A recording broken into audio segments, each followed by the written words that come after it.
And they were just four, not me personally. These were just four out of many, many companies caused by the Bill Bradleys of the world who created a ridiculous tax structure. Those four companies did very, very well. I used the system as to my advantage, and there's nothing wrong with it. I don't like the idea of privatizing Social Security. I think it's certainly something that can be looked at. Who knows better about hard times than me? I had a company. It was doing well. Friends of mine went bankrupt. They went out of business, never to be heard from again. Stephen Colbert just delivered one of the most devastating takedowns Donald Trump has faced in years. And here's the part that makes it truly stunning. He didn't write a single new argument. He didn't need to. He simply pressed play on a 1999 tape and let Trump bury himself with his own voice. Today was supposed to be a special day that Donald Trump had to either fork over $464 million or Attorney General Letitia James was going to grab him by the Back in 1999, Trump sat across from Tim Russert on Meet the Press and openly walked through his playbook. He defended his bankruptcies. He explained how he used the system as a weapon, walked away from bad deals without flinching, renegotiated debts on his own terms, and aggressively promoted his properties, even when the numbers didn't quite match reality. Trump called all of it smart business. He described himself as a ruthless operator who always lands on his feet no matter how chaotic things become.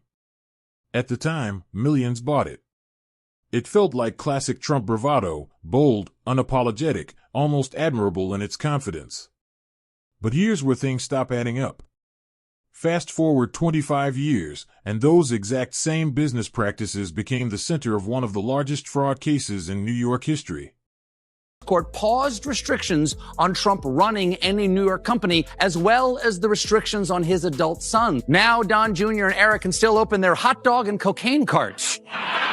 The pundits are saying the court handed Trump a lifeline. That makes sense. By law, you have to throw someone a lifeline when they look that much like a waterlogged corpse. Judge Arthur Engeron ruled that Trump had systematically inflated property values for years to secure loans and financial benefits. Mar-a-Lago was claimed to be worth hundreds of millions more than independent experts concluded. His Trump Tower penthouse was described as nearly 3 times its actual square footage. And that's when Colbert's segment became something else entirely. Because when you place that 1999 interview next to the fraud ruling, the overlap is not subtle. It is exact. Are you joining the Reform Party? I really believe the Republicans are just too crazy right. I'm seeing the Democrats as far too, Bradley and Gore are so liberal, it's just too liberal for me. Trump didn't just hint at the mindset behind the fraud. He described it out loud, on camera, decades before any courtroom ever got involved. He openly explained that he viewed bankruptcy as a strategic tool. He said inflating asset value was simply part of how negotiation works. He said it confidently. He said it proudly. But in 2024, a judge reviewed those same actions and called them material misrepresentation and fraud. Colbert laid both timelines side by side, and suddenly the audience wasn't watching a businessman defend his methods. They were watching a man unknowingly narrate his own future legal conviction in real time. That is why the segment exploded online. No spin. No speculation.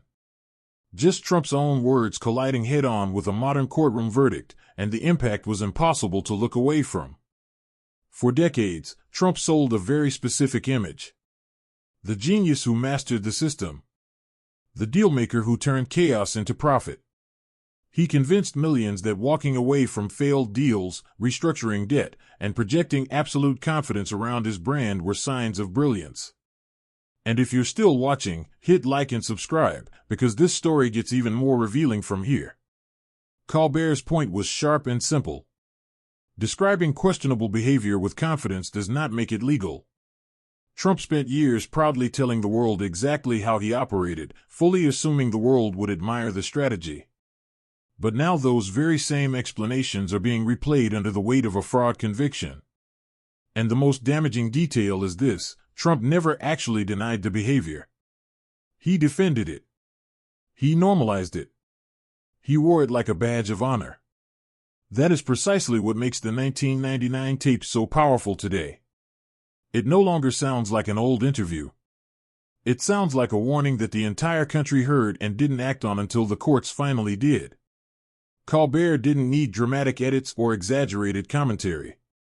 He didn't need to manufacture outrage. The contrast between Trump's confidence in 1999 and the fraud ruling in 2024 already told the complete story on its own. One version came from Trump selling himself as a business genius on national television. The other came from a federal judge reviewing loan documents, financial records, and years of accumulated evidence inside a courtroom. Same behavior. Completely different consequences.